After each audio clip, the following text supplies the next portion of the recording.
Üçüncü kitep. Üç Çükönün ханы. Биз келген коргон мага өтө шектүү сезилди. Ошондуктан жүрөгүмдө коркунуч пайда болду. Тигил мени менен бирге бул жерге келишкен Афганистандык Аюп, Япондук кемпир, Кашкардык эргеш бул жай жөнүндө эмнелерди ойлоп жатышкандыктарын билгеним жок. Коргондун айланасын бүт бойдон бак шаканан жалаң кызыл тазыл жооп азын гүлдөр каптаган. Ал кичинекей шаарчага окшош эле, жайнаган дүкөндөр. Алардын төбөсү көмкөрүлгөн казандарга окшоштуруп салынган. Ар түркүн боектогу жапыс тургузулган шурудай тизилген тамдар. Аттан жерге түшкөн эргеш туш-туш жагын каранып, тигил төөркөчтүү аппак чоң ташка жашынып алып, колундагы мылтыгы менен бизди мээлеген аялга кайрылып, "Жоодураган карагаттай көзүңдөн ий" деп анын жанына келип, далысынан таптай баштады. "Колуңузду тартыңыз" деди жанагы аял. Эркектин жытын сагындың го" деди эргеш ыржаңдап. "Аялыңызды Үч Чүкөнүн ханына уттуруп жибергенден кийин биздин кылыгыбызга зар болуп калыпсыз го" деди денесин чайпалта басып. Эргеш ыңгайсыздана түшүп, "Өзгөрүп кетипсиңер" деди адатынча эки бөйрөгүн таянып. "Ооба таксыр. Бул коргондогу катындар ажаан да, тажаал да экен. Аттан түшө электе эле соогат сурадыңар. Анан эмне кылабыз? Көрө оокат кекиртек кыйла жерге секиртет деген бар. Заман ушундай. Сизге окшогон таксырлар элдин камын ойлобосо ошо да" деди аял булкуна сүйлөп. Ким бар дейсиң? Мындай көрдүйүнө болгон боло берет. Мен шаар башчысы Хамирахундун буйругун аткарам. Андан башкасы колумдан келбейт. Менде да тамак жутуучу кызыл өңгөч бар. Ага да жем керек. Таксыр, көп мени ачытпай соогатымды бер" деди аял ачууланып. "Киши аласыңбы же дилдеби" деди эргеш таңыркап. "Мага байлык керек." Ошондой таксыр. "Ме" деп дилде сунду. "Рахмат" деп ага кол куушуруп, таазим кылып, жанагы жашынган ташын көздөй басып кетти. Эргеш аны бир топко башын чайкап карап турду да: "Мурун бул тарап мындай эмес эле. Чагылгандай чартылдап өткөн убакыттан бат өзгөрүптүр. Өмүр деген ушул экен го" деди. Ээрчип келген бизди коргондун ичин көздөй баштап жана алдыбыздан тосо чыгып таазим кылган аял ээгин көрсөтө сүйлөдү. "Кулагым чалды айтканыңызга. Анда рас болуптур. Биз Шордунан экүнөө таксыр. Ушул коргондун ээси Үч Чүкөнүн ханынын айтканы айткан" деди аял жүргүлө дегендей ишарат жасады. "Бул чындык" деп эргеш ага тигили карады. "Ооба таксыр. Тилекке каршы биз силердей кумарчы эмеспиз. Ал эркектин оюну тапкан экенсиз. Калп айтып жатамбы" деп эргеш таңдана сурады. "Ананчы, мына кызык тамаша эки төшөк жанаша дегендей эле кеп го." "О, таксыр. Бай айымдар ойногондо дилде сайышат." Кантип?" "Ошентип эле. Тамашаң кургур, таң калыштуу. Көргөндөн көрелегин көп. Бул чүкөдөй башыман өткөн үчүн сизге айтып атам. Ошол коргонго келгенге чейин Кашкар шаарында жашоочу бир аялдын кол алдында үй кызматчы болуп иштегенмин. Андан эмнеге кетип калдың?" "Буйругун аткара албадым." "Эмне үчүн?" Бир айтасызбы, эки айтасызбы, башка түшсө байтал жорго дегендей, Кашкар шаарындагы бай аялдын далы жышыгычы болуп жүрдүм. "Ушундай да кесип барбы?" деди эргеш таңыркап. "Колунда дилдеси барлар карапайым бизди кандай жумшаса өз эрки" деди аял тык токтой калып. "Ак сөз. Ал римдик аял болуучу. Италиядагы элдин көптүгүнөн ушул 9 жолдун тоому Кашкарга ууп келген. Күйөөсү да өзү да жайнаган сулуу эле. Тилекке каршы аябай семиз, тим эле былчыйчу." "Экөө теңби?" "Жок, аялы. Ери соода сатык иштери менен Римге бат-бат кетип туруучу. Мындан пайдаланган жары Кашкар шаарына жашыруун бир мончо салдырды. Ага атайын мендей кызматчыларды жалдады. Кимдир бирөөлөргө бул туурасында шыбырай турган болсок, тыягыбызды кестирип, казанга куурутуп, колубузга карматтырып коёорун эскертти. Ошентип бээ көрдүңбү жок, төө көрдүңбү жок дегенди гана билдик. Мен ал аялдын далысын жышып жуугучу болуп иштеп жүрдүм. Өзүндөй бай, кечке бекер, үйүндө эмне кылаар айласын таппаган аялдарды топтоду. Тааныш тууныштарынан жашырынып мончого киринишчү. Анан шаардагы алдуу күчтүү, колунда дилдеси жок эркектерди сайышып, кумар ойношчу. Аларды кимдер таап келүүчү эле? Үй кызматчы мен.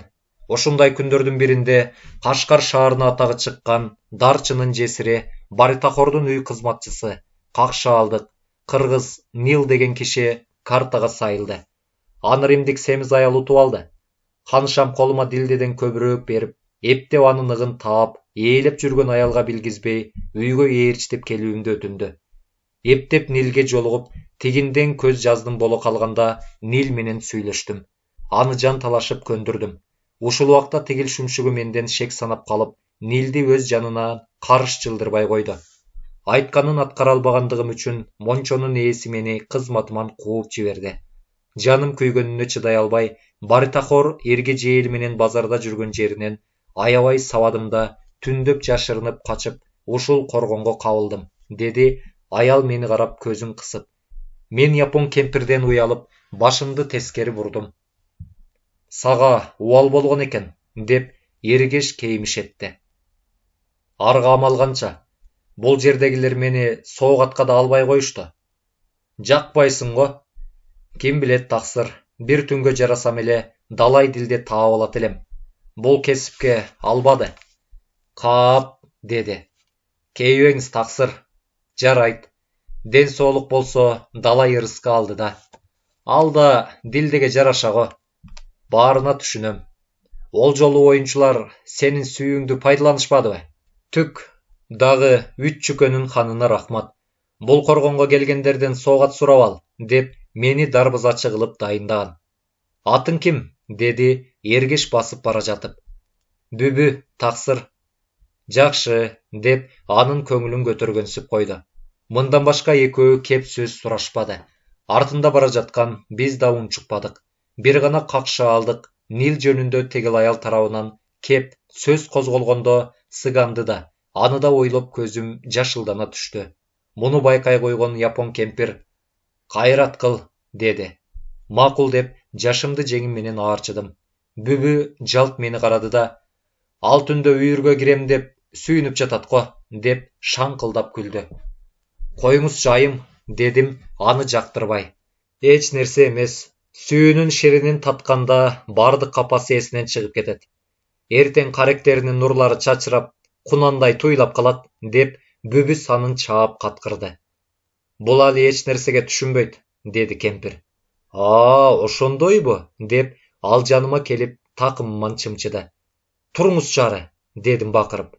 Мына, жигит болгон турбайбы? Жөн масесин жатканда аласың. Андан көрө үч чүкөнүн ханына жол башта, деди эргеш. Хуп болот, деп таазим кылды. Мындан башка сөз козголбоду. Бүбүнүн артынан ээрчий бастык. Эмне себептен жогорудай тергеш ээрин эч кимисе айтпады. Жанагы сүйлөшкөн сөздөргө да көңүл бурбадым. Бирок ушул коргондун ичинде сыртка такыр чыкпаган сыр катылганын байкагансыдым. Айтоор таптакыр башка өлкөгө туш келип калгансыдым.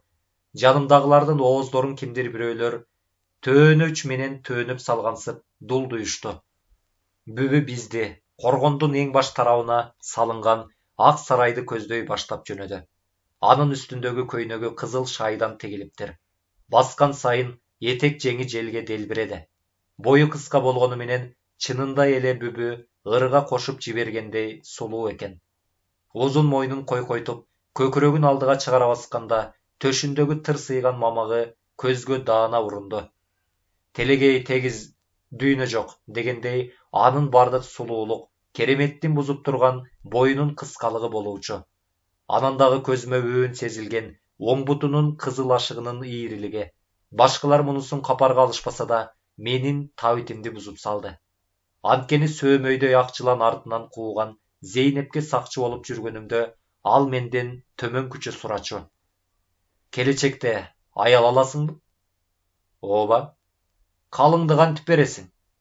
Күйөөдөн чыккан 3-4 баласы бар аялга үйлөнөм. Жинди го, деп чоочучу ал. Эмнеге минтесиз, дечүмүн. Бекер мага ким берет? Балдарың кантесиң? Мага айырмасы кайсы? Туудурам деп убара болбойм. Балдарымдан не күнөө. Туура айтасың, жылаандар канышасынын үй кызматчысы. Алар чоңойсо сага кереги тиет.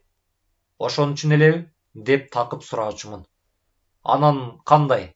Биз айбандан айырмабыз, адамдык парсыбыз. Ошону өтөш керек.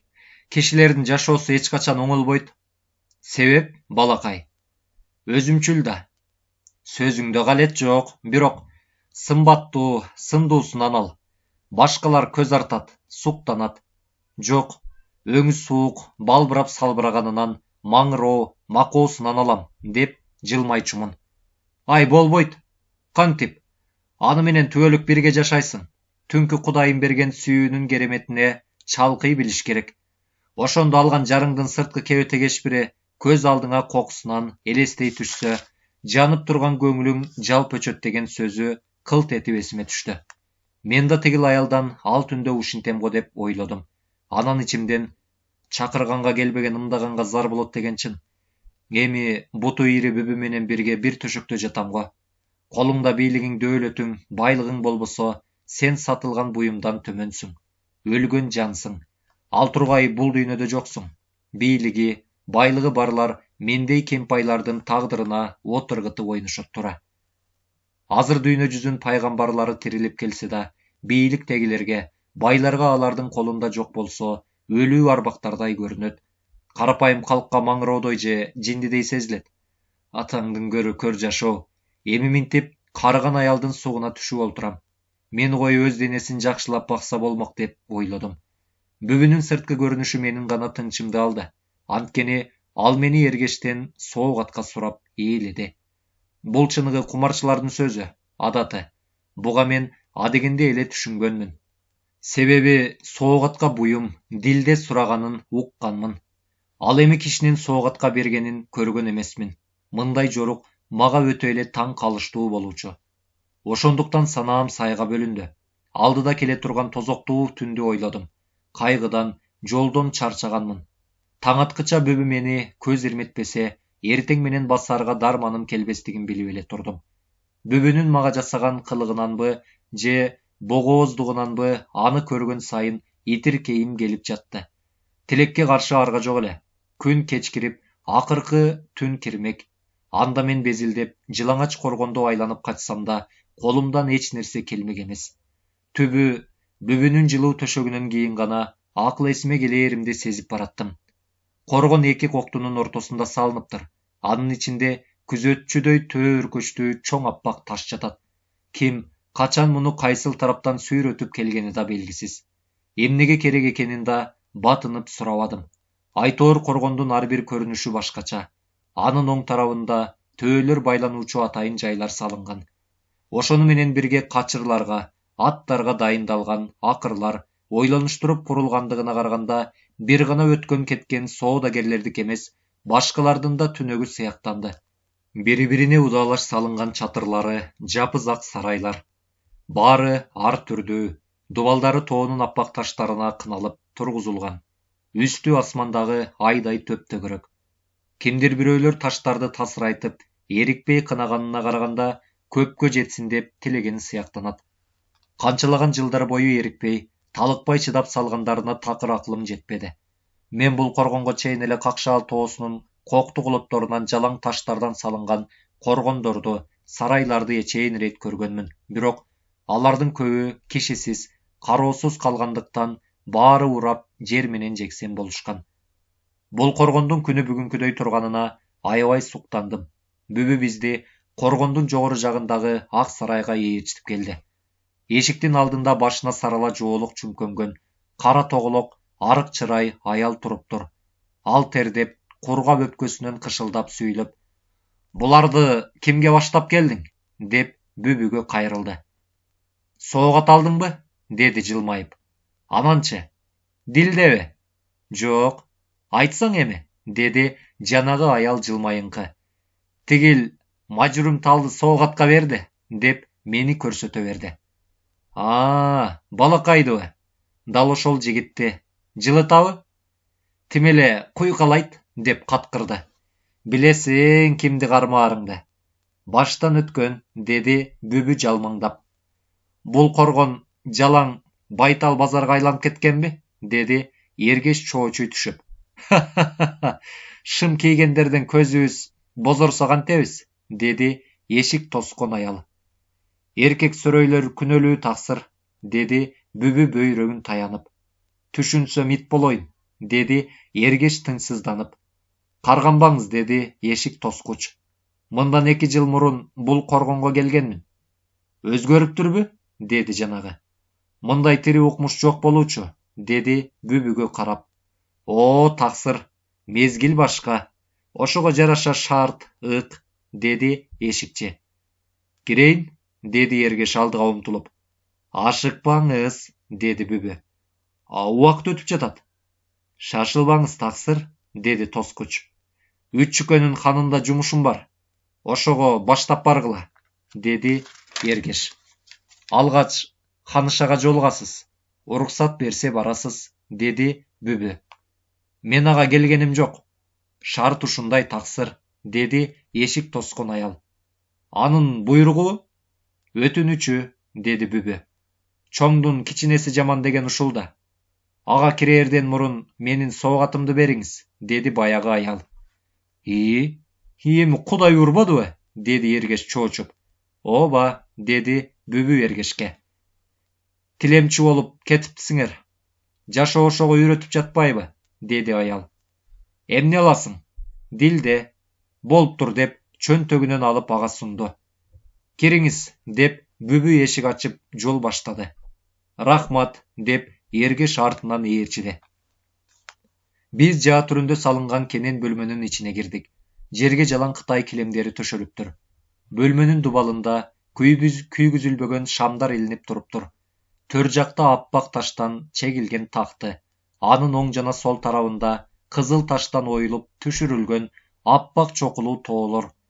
Кылда чокусунда сызып, учуп бери көздөй келе жаткан шум кардын сүрөтү. Дал ушул тактыда жаш аял олтуруптур. Ал мага өтө эле сүрдүү көрүндү.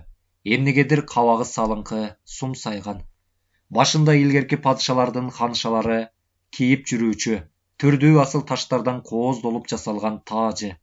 Колунда күмүш таяк, бутунда жалаң алтын жиптер менен тордолуп тигилген такасы бийик өтүк. Койгон узун аппак мойнуна жакут таштардан жылтылдаган шоруларды тагынган. Анча толук эмес, денесине кызыл кыжымыга бастырылып тигилген акак көйнөгү бүткөн боюна чыпталыптыр. Төшү ачык, этеги кабат-кабат бүйрүлгөн. Кулагында каухар ташка чөмөрүлгөн алтын иймек, колунда алтын кош билерик. Суйкайган кара кашына осмо тарткан. Сары чейкил, ак жүзүнүн ортосунда билинер билинбес тоо эндегин сыйпаптыр. Андан эки бети ал бооруп тургансыды.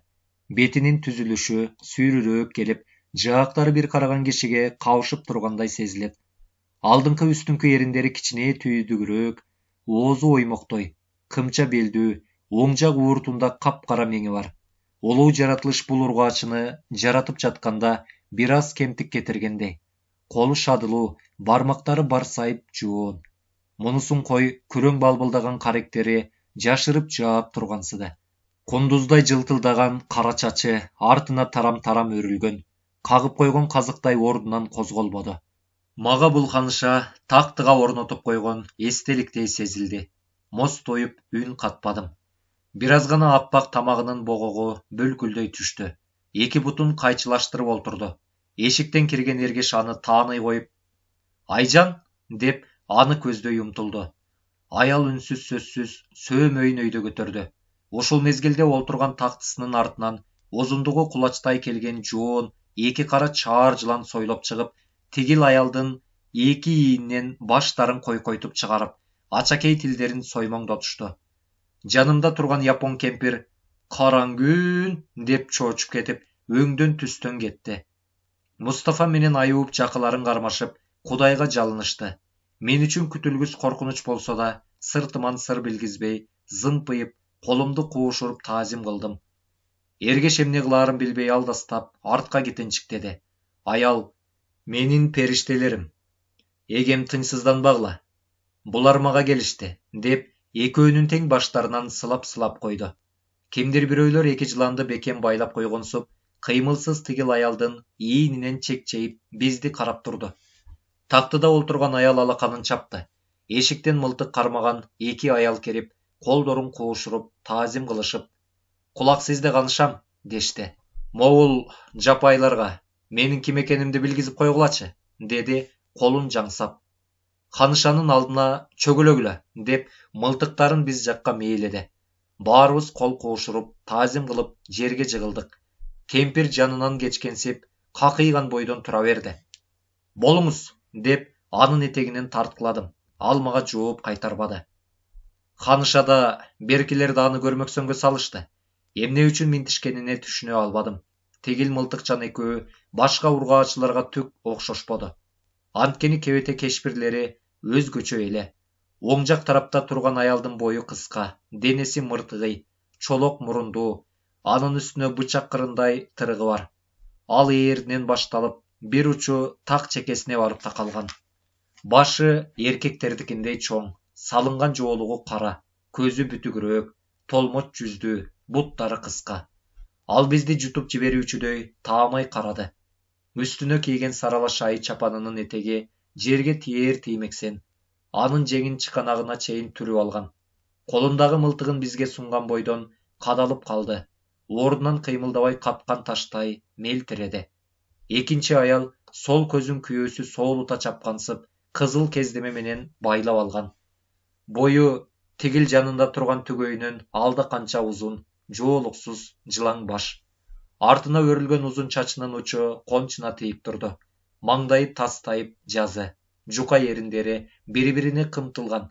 Келтегей мурунду, теңирейген кең таноосунан сербейген кылдары бери көздөй чыгып турду. Үстүндө кийгени кыскараак кемсел. Экөөнүн тең буттарында маасы. Алда оймолуу, саймалуу. Менин көзүмө тигил экөө чыныгы жасоолдорду элестетип кетти. Япон кемпир булар менен эбактан бери аралашып жүргөнсүп, ушул көрүнүштөрдү капарына албагансыды. Эч кимисине оозунуп, сөз да сүйлөбөдү. Бизди бөлмөгө баштап келген Бүбү Канышага таазим кылып, "Улуу урматтуум, буйругуңузду аткардым. Уруксат берсеңиз сөзүңүзгө тоскоол болбой кетейин" деди колун куушуруп. "Бул шым кийген качырлардан соогат алдыңбы?" деди коңур үнү менен. "Ооба" деп эргеш жерге чөгүлгөн бойдон шашып-бушуп Бүбүнүн ордуна жооп берди. "Оозуңду ас. Мен сенден сурап жаткан жерим жок. Же эркектик белгиңди итке кемиртип жиберип, катын болгонсуңбу?" деди Каныша ачууланып. "Мүмкүн" деп баягы мылтыгы менен бизди мээлеген аялдын мылтыгыйы шаңкылдап күлдү. "Текедей бакылдабай сөзүңөрдү токтоткула" деди Каныша каардуу. "Ляппай" деп тигилер кол куушурушту. "Бүбү" деди тактысында олтурган бойдон. "Кулак сизде, урматтуум. Соогатка эмне алдың?" "Тетиги немени" деп кемпирдин жанында олтурган мени көрсөтө берди. "Жүлүнү бошко. Чыңалтабыз. Бир нерсеге жарайбы?" "Жаратабыз, Канышам. Өйдө бол" деди тигил сөөмөйүн мага кезеп. "Хуп болот" деп көнгөн адатымча колумду куушуруп, башымды жерге салып турдум. "Кайсыл тараптан келе жатасың?" "Кашкардан." "Бет алган жагың кайсыл?" "Индияга." Ал жерде сага суутуп коюптурбу?" "Мага окшогон мусапырларга жакшы жай." "Барып келдиң беле?" "Жок." "Анан кайдан билесиң?" "Сыган айткан." "Аның ким?" "Испаниядан ушул тарапка тентип келген." "Ал кана?" "Өлдү." "Кашкардабы?" "Жок." "Жолдобу?" "Ооба." "Бүгүн сен ошол менин сарайымда болосуң." "Макул. Жатарда Бүбүгө соогатка барасың." "Улуу урматтуум, сизден өтүнсөм болобу?" дедим бүжүрөп. "Айта бер" деди ал ордунан козголуп. "Мен ал түндө Бүбүгө соогатка барбай эле коеюнчу." "Эмнеге?" "Богобоз экен. Дагы?" "Буту ийри." Каныша каткыра баштады. Күлкүсүнөн артка чалкалай түштү. Ушул мезгилде анын эки ийининде баштарын койкойтуп чыгарып турган жылаандар ары бери жыйрылышып, тумшуктары менен бетин аймалап жибергенсиде. Кемпир «Апи!» деп чоочуду. Эргештин эки тизеси титиреп кетти. Мустафа жалт карап алып, эки көзүн жума койду. Аюп эй деп тамагы буулгансып калды. Жанагы сакчы аялдар үнсүз сөзсүз турган жеринде катып калышты. Мен мурунтадан бери карай жылаандар менен аралашып жүрсөм да, мындай тири укмуштуу көрүнүштү өмүрүмдө көргөн эмесмин. Бирок мен дагы эмне болор экен деген ойдо көз ирмебей карап тура бердим. Каныша шаңкылдаган күлкүсүн тыйбай туруп, алаканын шак койду. Ар жак эшиктен башына чалма оронгон, кара сакалчан, чапжаак, дамбалы шөлбүрөгөн жашы 30-дардан ашып калган адам колуна барабанын көтөрүп чыгып, жылаң айлак жерге мандаш токунуп олтуруп, барабанын каккылай баштады. Бир аздан кийин мурдунун эки таноосуна теп-тегерек кийиме кийилген, көздөрү бакыракай, кундуздай кара чачын эки өрүп артына коюп жиберген, тоголок жүздүү, суйкайган каштуу, маңдайында бармактай кара калы бар арык чырай кыз чыгып, эки колунун алаканын бириктирип, чекесине коюп, Канышанын алдына келип таазим кылып туруп калды. Аял араңдан зорго күлкүсүн тыйды да, баягы кызга үнсүз сөзсүз башын ийкеп койду. Кыз барабандын коштоосу менен бийлей баштады. Башындагы ар түрдүү кооз куштардын канатына атайлап бастырылып тигилген асыл таштуу шөкүлөсү ага куп жарашып турду. Кыймылынан колу буту көзгө илинбей, барабандын үнүнө жараша бармактарын дирилдетти. Капкара көздөрүн жайнатып, каректерин оңго солго кыймылдатты. Дал ушул мезгилде баягы Канышанын бетин тумшугу менен аймалаган жылаандар анысын токтотуп, сүткө тоюп жуушаган сымал аялдын ийнине баштарын жөлөп, тикчиип, бийлеген кызды карап калышты. Бул көрүнүш бизге жомоктогудай окуя эле. Ичимден жараткан менин тагдырымды тайкы жаратып, маңдайыма жалаң жылаандардын тири укмуштуу окуяларын жазды.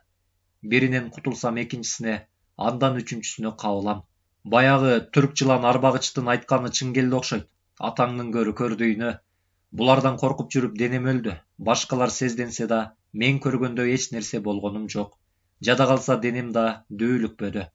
Жокчулуктан кырчындай жашым кыйрады. Ар бир кызмат өтөгөн кишим, ханышаларым, могул тактыда олтурган аялдай өз кылыктарын мага көрсөтө берсе, өмүр гүлүм соолубай канчага жетет. Же бөбүгө окшогон богооз катындар мени каалагандай күнүнө алып жатса, тарпым кетип талпак болом го. Чын Кудай асманда болсо, мени неге көрбөйт? Же жөн эле мендей шоркелдейлерди алдап, малай кылыш үчүн ойлонуп табылган амалбы? Мүмкүн эл башкаргандар тарабынан элди бийлөөгө, анын эсебинен эсепсиз байууга шартталып жазылган жободур. О Кудай, менин азыркы кетирип жаткан күнөөмдү кечир. Менин минтпеске аргам, амалым жок. Ошол эле сага чөгөөлөп, сыртынан жалынган молдолордун көр кекиртекке, күнүмдүк көр дүйнөгө, дилдеге, дөөлөткө кул болуп сатылат. Кызмат, орун талашып, бирин-бири кандап жатпайбы? Тобосу жанып тойбогону эмнеден? Чыныгы турмушта сен адамзаттын көзүнө көрүнбөй жатпайсыңбы? Асманда туруп алып баарыбызды өлүмгө алып буруштуруп, машакат чеккениңдин эмне кереги бар? Ошондой күч болсоң, сансыз кылым жашаган Кытайдай жерге түшүп, көзүмө көрүн. Мен жылаандарга кабылгандан баштап, көр турмуштан да, байлыктардан да, кедейлерден да, бийликтегилерден да, өмүрдөн да тажадым. Сыртым жаш болгону менен азаптуу, муңдуу, коркунучтуу. Тагдырыман кирпигим аппак бубак баскан, чачым, сакалым кардай, агарган чалга айландым. Кимге асмандагы Кудай кандай, аны билбейм, билгим да келбейт. Азыр күнүмдүк жашоодо ыйлуу, чырдуу, талашып тартышкан турмушумда адамдарга адамдар Кудай. Анткени байлыкка, бийликке, дөөлөткө жараша бүтүндөй адамзаттын жашоо тиричилиги кыймылдайт. Акылың ааламдан ашып кетсе да, колуңда бийлигиң, байлыгың болбосо, сенин эч кимге керегиң жок. Мүмкүн мени шайтан даарган чыгар. Мейли, эгер ал чыны менен эле мен жакта болсо, мындан ары байлыкка, дөөлөткө жеткизер. Шайтанга шек келтиргендер деле жырга өмүр сүрүп жатпайбы? Бул жагынан алганда адамдар бири-бирине Кудай да, шайтан да. Ким жок деп акылы жетип айта алат? Эч ким. Себеби ар бир адам күн сайын өзүнүн көзү менен көрүп, турмушунда билип жатпайбы? Жанагы эшик тоскон аялдын ар бирибиздин ички жан дүйнөбүз бай, сулуу болуш керек дегени туура. Алмай, жулмай, тономой, кур сөз менен элдин курсагын тойгуза билген, шаар башчысындай куурай башын сындырбаган, баш оорутуп ойлонбогон, сөөмөйүнө салып, маңыроо элди туш-тушка айдаган, казынанын бекер аталасын ичип жеген жел ооздор жоголмок.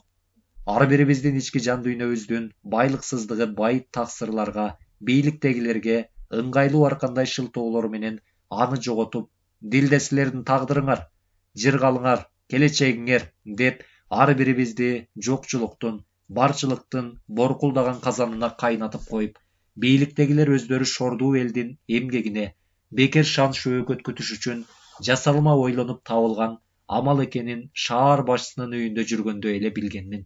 Эл айткан асылдуулукка умтулууга күчүм жетпечү. Анда-санда чочугансып, чыга калган китептерди сатып алып, окууга дилдем жок болуучу.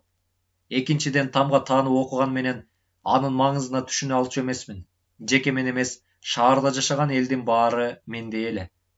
Көр турмушка, дилденин жоктугуна белчесинен баткан эл ага көңүл бөлүшпөчү.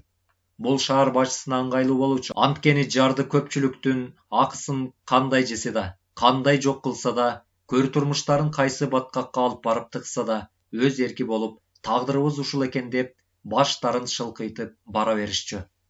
Мендей шоркелдейлердин сырткы, ички асылдуулугу жок болсо да, ар кандай тагдырдан байыган ички жан дүйнөбүздүн бекемдигинен кайгырып, муунуп, жарылып өлбөй көр турмушка чыдап жүрө берүүчүбүз. Ошондуктан мен аргасыз, амалсыз, ичимен тоолоп, канчалык тигил канышанын кара чаар жыландары мага коркунучтуу болсо да, анымды жанымдагыларга да, башкаларга да билгизбей, жанагы безеленип бийлеп жаткан кыздан көзүмдү албадым. Жазгы жааган мөндүр дабырап чатырга тийгенсиген, барабандын үнүнөн эки жамбашы оңго солго чөйчөктөгү суудай чайпалып жатты.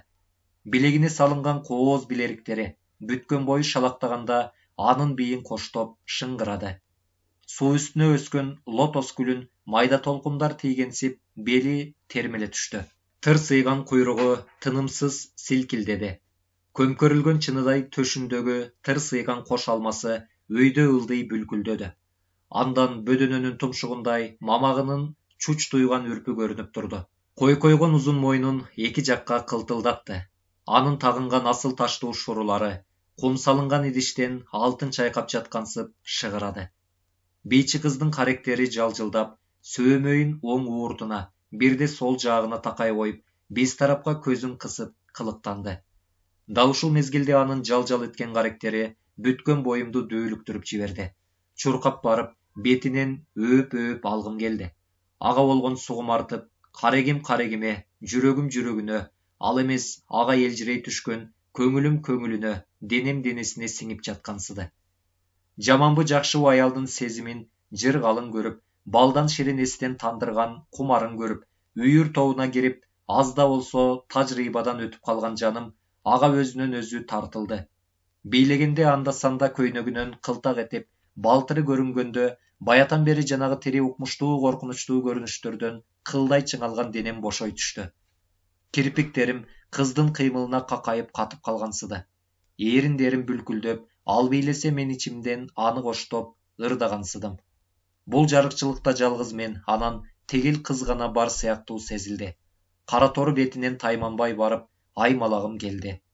Куюндуу көлдүн айлампасындай бир ордунда чимирилгени көзүмдүн жоосун алды. Багы жокко дагы жок деген ушул да. Ийри бут дүбүдөн көрө, ушул жоодур көз жанагы эшиктеги дарбазаны тосуп калса эмне? Мүмкүн мени бул сулуу соогат калмак. Эгер мындай болгондо, төшүндөгү кош эмчегин кош колдоп мыкчыламакмын. Аттың дүйнө, бир кем да. Бышкан алманы бир ырыстуу карсылдата тиштеп жеш керек да.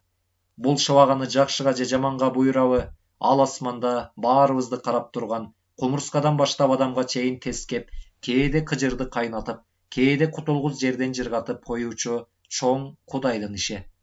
Алмадай кыпкызыл болуп бышып турган бийчи кыздын денесинин ширесин кимдир бирөөлөр татпаса, жараткандын алдында чоң күнөө кетирбейби? Айтоор ким билет. А дейбиз, бул дейбиз, ал дагы тагдырдын иши. мүмкүн ушул бойдон жылаандарды сакчы кылган ханышанын алдында өмүр бою эркек көрбөй арманда өтөр. Аны ким билет? Анда бул бийчинин шору шорподой кайнады. Мындайлар турмушта толуп жатпайбы? Канчалаган сулуулар карыганча эркек жытын көрбөй, жатканда бир капталы аңгырап бош калгандар бар. Баарыбыздын келечегибизди байлык чечет. Ошол ар бир кишини кандай кааласа, ошондой эрмектейт. Ага кулбуз. Бирок эркек менен аялдын ай жамынган түнүнөн өткөн байлык да, сулуулук да, рахат да, жыргалда жок. Экөө коюндашып, төшөктө жатканда да, бүткүл дүйнөнү топон суу каптап келе жатса да, көз ирмемче баарын токтотуп, ошонун гана кереметине батып кетип калкыйсың. Аз болсо да азаптуу, тозоктуу көр жашоону унутасың. Падышага да, ханышага да, байкушка да уйпаланган эркек, аял керек. Турмуш ушунусу менен кызык да, тозок да. Мунусу жок, өмүрдүн кажети не? Биз ушуга алданабыз, биз ушуга жаралабыз. Бул турмуштун башкы өзөгүн түзөт. Эй балакай, жашоонун биз али түшүнүп бүтпөгөн көп жагы бар деген Загиранын сөзү бийчи кызды карап туруп эсиме түшүп кетти. Анын үстүнө үйүргө кошулганда биринчи түнү мен үчүн оор болсо да, андан кийинкилери сезимди толкутуп, денемди дүүлүктүрүп, көңүлүмдү көтөрүүчү. Убактылуу өтө кыска сезим, кумарынын төрүн аттагандыгы менен эртеси кайрадан көр турмуштун очогуна башкалардай эле боркулдап кайначумун. Кудай баарыбызга бул кереметти тегиз тартуулаган. Ал байлыкка сатылып, баркын, дөөлөтүн бузган. Адамзат аны жалпы көңүлдүн кумарын айландырбагандыктан бул сүйүүнүн күйгөн чогунун табы күндөн күнгө өчүп баратканын дал ушул коргонго келгенге чейин эле уктум эле го. Анда мен төмөндөгүдөй бир тири укмуштуу түш көргөнмүн. Ал мындай болгон. Анда мени бүтүндөй жер шаарым элжиген көк чексиз, көк асманды көздөй зымырап алып учуп жөнөгөн. Адегенде жер шары түбү менен акырын омкорулду. Анан ордунан козголду.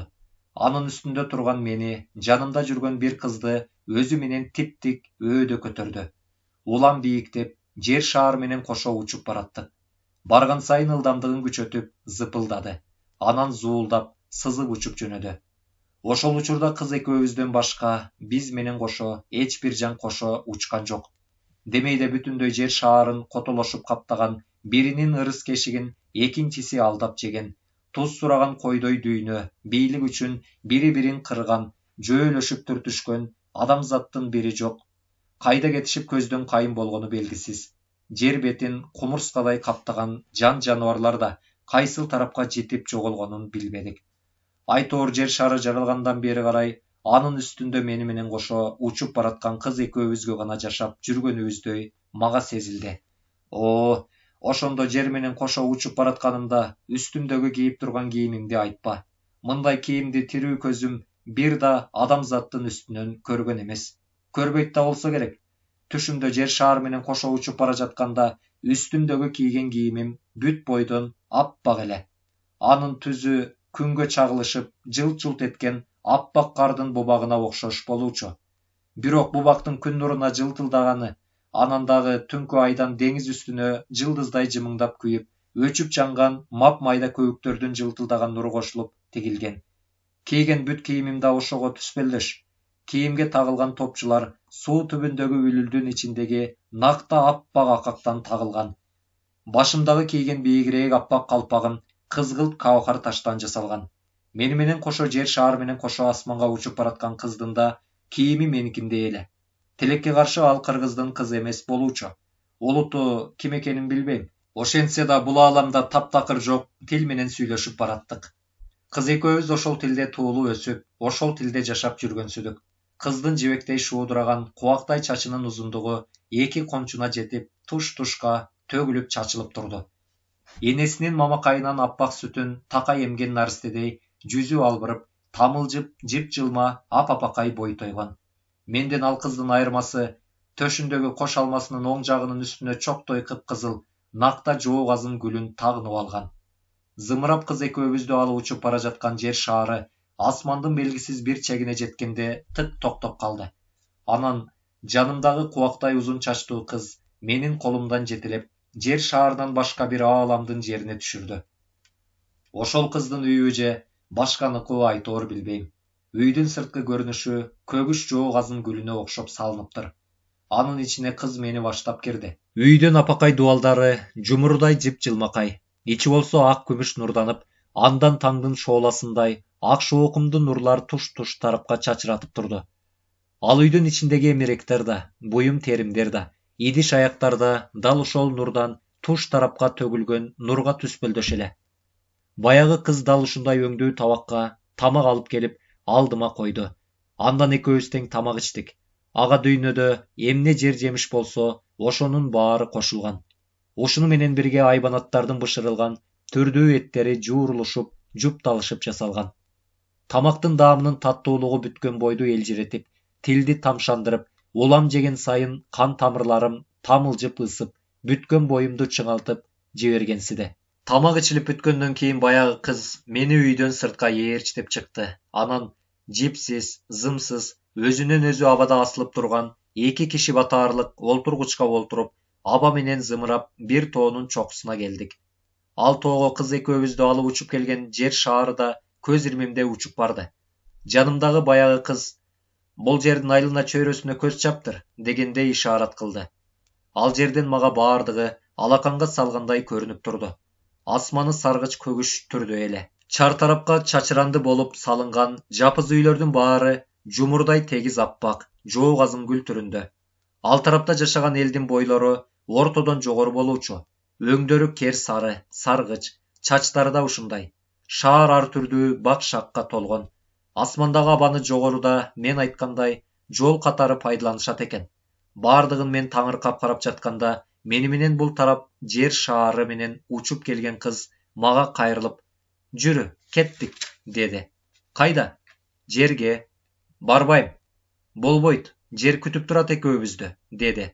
Карасам кыздын да, менин да бутумдун таманы жердин үстүндө туруптур. Ошол замат жер шаары кайрадан зымырап, төмөндү көздөй алып учуп жөнөдү. Канча убакыт өткөнүн билбейм, бир маалда кыз мага кайрылып, "Жер алдындагы ааламда жашап жатышкан кишилерди көрдүңбү?" деди. "Кана", дедим мен. "Тигине", деп ал сөөмөй менен төмөн жакты көрсөттү. Мен ошол тарапка көз чаптырдым. Анда кишилердин баардыгы канатсыз эле. Жерден бутунун башы менен түртүлүп, абада ойкуп кайкып жүрүшөт. Денелери кара күрөң, бойлору узун, каалаган жеринде уктап, конуп, жер жемиш терип жеп жүрүшүптүр. "Эмне үчүн бул жер алдында жашаган эл куштай учуп жүрүшөт?" деп сурадым баягы кыздан. "Биздин ата энебиз кандай жаратса, эң алгачкы адамзатты энебиз жер, атабыз асман деп ошондой жараткан. Карыган ата энесинин балдар, кыздары алардын жашы өткөн сайын айткан акылдарын угушпай, алжыды деп жашоосунда өз талаптарын чала беришет. Акыры алардын түбүнө жеткенден кийин энеси да, атасы да өлөт. Бирок тукум улана берет. Анткени энебиз жер, атабыз асман ар бир адамга өлбөстүн үрөөнүн сээп жараткан. Тилекке каршы энебиз жердин да, атабыз асмандын да өмүр чеги бар. Бул экөөнүн ыгына, эбине тигил жер алдында учуп, конуп жашап жаткандардын алда канча мурун жаралган адамзат биз кыйынбыз дешип, энебиз жердин, атабыз асмандын ыгына көнбөй, өз билген чалмасын чала беришип, жердин да, асмандын да түбүнө жетишкен. Бардык нерсе чектелүү. Акыры жашаган аалам күм жан болгон. Ошондо бир акылман олуя кандай болгонун жазып, эгер адамзат кокус кайра жарала турган болсо, мындан ары кандай жашаш керек экендигинин чиймесин чийип, жерге каткан. Себеби буйрук, зарылчылыктан жер энебиз, атабыз асман тигил жер алдында учуп жүрүшкөн адамзатты жараткан. Акыры жанагы катылган жазууну таап алышып, акырындан жердин, асмандын ыгы менен жашоого үйрөнүшүп, бара-бара тигил чийип кеткен чиймедегидей учушкан. Булар кийим кийимде убара болушпайт. Жашоонун ушундай түрүнө түшкөн. Себеби жер алдында учуп, конуп жүрүшкөн адамзат суукка да, ысыкка да жылаңач көнүшөт. Жер жемиш гана жешет. Аны багышат, жерге, асманга зыян келтиришпейт. Ошондуктан узак жашап, жапжаш көрүнүшөт. Акыры экөөбүз учуп жүргөн жер шаарынын адамзатында аргасыз, амалсыз жер алдында жашап жатышкан адамзаттын жашоосуна барышат, деп тигил кыз айтаар менен баягы кыз экөөбүздү алып учкан жер шаары өз ордуна учуп келип конуп калды. Ошол замат көзүм чайыттай ачылды. Баятан бери жашап жүргөнүм өңүм эмес, түшүм экенин көрүп аябай кейидим. Анткени азаптуу көр жашоону көргүм келген жок, бирок арга канча. Дал ушундай амалсыз тигил чимириктей бийлеп жаткан индиялык кыз да көр оокаттын айынан. Кашкарга тентип келгенин көрүп, эгер сүйүүсү болсо, ал да байлыкка, дөөлөткө сатылып кор болот го, деп ойлодум. Анткени улам кийинкилер аялдын, эркектин сүйүүсүн, сезимин болжолсуз күнүмдүк зарылчылыкка колдонуп калышкан. Ар бири бизди баш ийдирип, колдай жумшап алган дилде, байлык, бийлик сүйүүбүздү, кереметибизди, сезимибизди, акылыбызды, өмүрүбүздү көр тиричилигинин баштыгына бекем бууп койгон. Анын ичинде ары урунуп, бери урунуп, ары бирибиз андан чыгып кетүүгө жол издөөчүбүз. Тилекке каршы таппачубуз. Ушундан улам менин көзүмө бүтүндөй жер үстүндө жашаган адамзат, асмандагы чоң кудайдын алдында көңүл ачуу үчүн жаралган маскара поздордой элестеп кетүүчү. Ар кимибиз өз шыгыбызга жараша күнүмдүк көр турмушубузга далаалаттанып, ага жагууга, жагалданууга далбастанган сыяктанчубуз.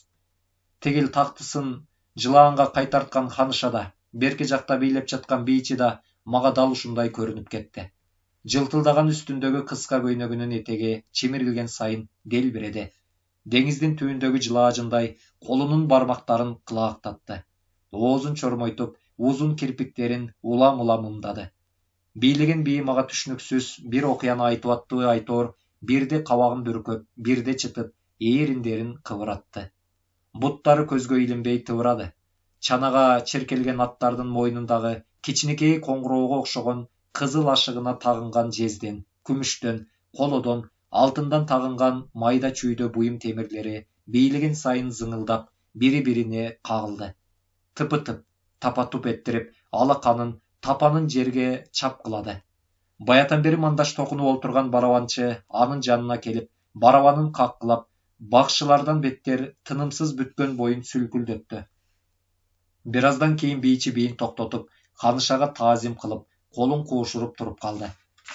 Тактысында олтурган ханыша тигил жылаандарды сылап, сыйпалап, өпкүлөп жатты. Тигилер ханышасына ан сайын эркелешип, оңго-солко жыйрылышып, бир маалда экөө бири-бирине баштарын тийиштиришти. Ханыша жылаандарга кадимки кишилердей кайрылып, «Периштелерим, Индиянын бийи жактыбы? Бийчи Наргиз да, барабанчы Тагор да силердин мекениңерден, ошондойбу?» деди Наргизге. Кыз башын жерге салган бойдон «Ооба» деди. «Болгондо да эли кумурскадай быкылдаган Бомбейден?» «Туура» деди Наргиз. «Тагдыр кыйнаса, теңир тобу жол болот дегендей, экөөңөрдүн бактыңа мен жолуктум. Миң мертебе ыраазыбыз» деп анын жанында турган Тагор жооп берди.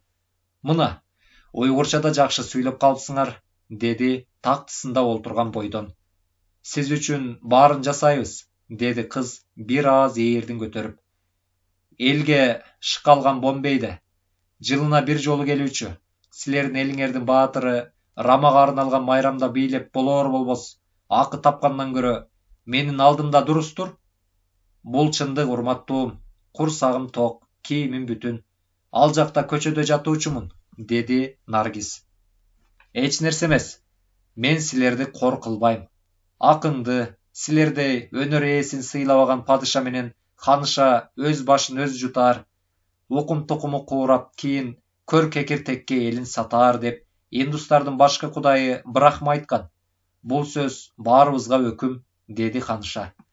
«Рахмат» деп барабанчы колун куушурду. «Барып эс алгыла» деди. Тигил экөө кайра-кайра белимчи кемпирден беттер жүгүнүшүп чыгып кетишти. Ушул маалда ханышанын жылаандары бири-бирине чылгый кайыштай ирмелишип, чирмелишти. Анан аялдын эки ийинен ары сойлоп, бери сойлоп өтүштү. Жыйрылышып аял олтурган тактынын артына жылмышып түшүп кетишти. Ханыша сол колундагы кичинекей коңгуроочуну шыңгыратты. Биз тараптагы эшиктен төштөрү жакжайткан, баштарына ак барчадан чалма оронгон эки заңги кирди. Негирлерди биз тарапка ушинтип аташчу. Кээ бирлери кара тамандар дешчү. Эмнеси десе да булар Кашкар шаарына бирин экин гана келишүүчү. Аларды Индиядан биз тарапка каттаган бай соодагерлер өздөрүнө үй кызматчылыкка жалдап же жолдо төөлөрдү, унааларды жайгаштырууга алып жүрүшчү.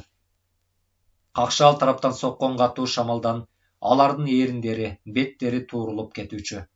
Жолдо карата ар кандай кыйынчылыкты тартышса да, башкалардай арыз муңдарын эч качан айтышпачу.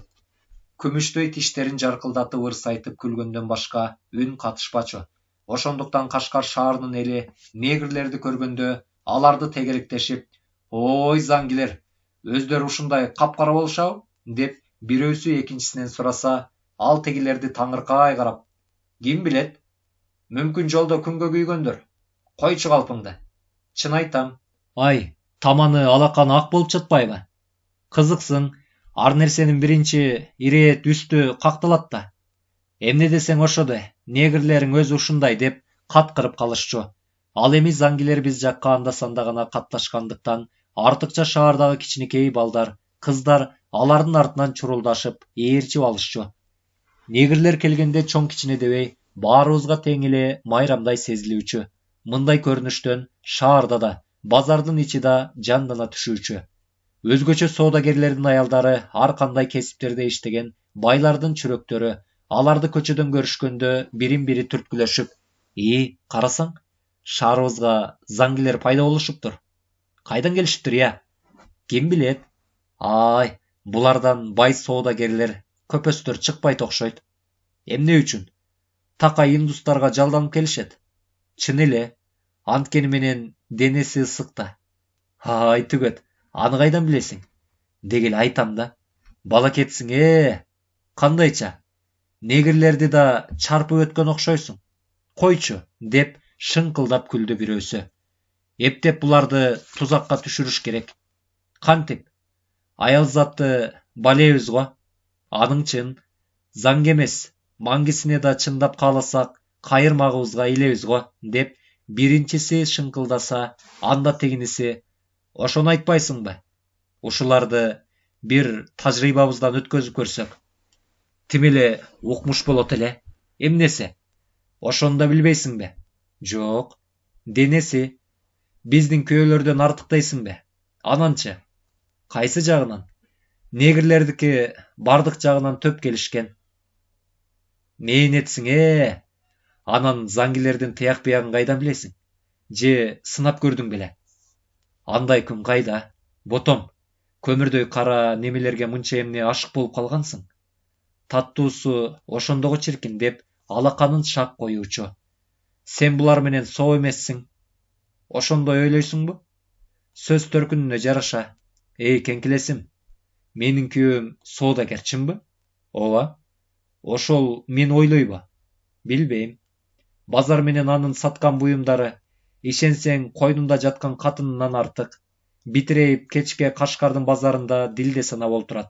Ичет, жейт, ичи толгондо кабакка барып коет. Түнкүсүн мени менен жатса жакшы го. Чарчадым, чаалыктым деп жалп этип уйкуга кетет. Көңүлү келген түнү кирген буурадай төшөгүмө уунап, аял деген ушуда деп тескери карап коңурукка кетет. Таң атканча базарды дилдени түш көрүп, жөөлүп чыгат. Мындан башкага кызыкпайт. Үйдө көрөн шарандын баары бар, бирок акыл эс, жан, байлык жок. Жардынын жардысы, акмактын акмагы биз. Киши аты бар сараң, базарчы. Дилдеге, жашоого, турмушка мал болуп калган күйөөдөн көрө, колунда жок тигил негрлердин бирөөсүн койнуңа алып жатсаң кандай жыргал? Эмнеси? Заңгилерге деле байлык керек го, бирок алардын денеси баарына бышкан. Аны кайдан билесиң? Көрүп жүрбөйбүзбү? Албетте, булар менен биздин бай соодагерлерибизди салыштырууга болбойт дечи. Анткени ойго да, тоого да бышкан. Байлыкты ким гана сүйбөйт? Ал эмес, телегейи тегиз жаралган Кудайдын өзү да ашык. Тилекке каршы биздин турмушта жалгыз гана ушул чечпейт тура. Түнкү аял менен эркектин жашоосу да өзүнчө сыйкырдуу нерсе окшойт. Байкуш биз дилдеге да, эркекке да тойбойбуз. Болсо, дагы болсо деп, апсибизди бузабыз. Бат таарынып, көз жашыбызды көлдөтөбүз. Иши кылып бир жаралган жанбыз да. Эми минтип түндө төшөгүбүздө жатып түнөгөн, кан жини аралашкан күйөөлөрүбүздү чанып, Кашкардын базарында бир жылда 2 жолу келген негрлерге көз артып олтурабыз. Анан кантебиз? Ошондой эле эркекке муктаж болсоң, заңгилерден башкасы деле табылат го. Мен эркектер түгөт болуп кетиптир деп жаткан жерим жок. Жөн гана далдайган кучагына оролгум келет. Көмүрдөй кара денесине денем жуурулушса деп ойлойм. Ысык демине бүткөн боюм көз ирмен болсо да балкыса дейм. Азыр эле алардын коюнуна жата калайын деп тилебейм. Бирок ыгы келсе ыкталышып көрсөмбү деген гана үмүт менен кобурашчу. Эми ошол Кашкар шаарынын келиндерин өздөрүнүн көрүнүштөрү менен суктандырган эки негр үй ээсинин оозунан чыкчу сөздү күтүшүп, кол куушуруп, таазим кылып туруп калышты. Ошол мен көргөн индиялык соодагерлерге жагалданып келишкен негрлерби же баятан бери жылаандарын баласында эркилеткен ханышаныкыбы, анысын билгеним жок. Өңдөрү бирдей кара болгондуктан ажырата албадым. Жалдырап, аларды карап турдум да ичимден: жашоо кыйнаса жылан желет деген ушул. Бул шордуулар кайсыл тараптан тентип келишти болду экен? Дүйнө жалгыз гана мага тар эмес, башкаларга тешиксиз, жылчыксыз туура. Буга ким күнөөлүү? Асмандагы баарын тегиз жаратпаган соң Кудайбы? Мындай болсо, ал бизди эрмектеш үчүн жараткан экен. Ошонусуна миң мертебе рахмат деп ойлоп жатканымды шаңкылдаган ханышанын үнү бузду.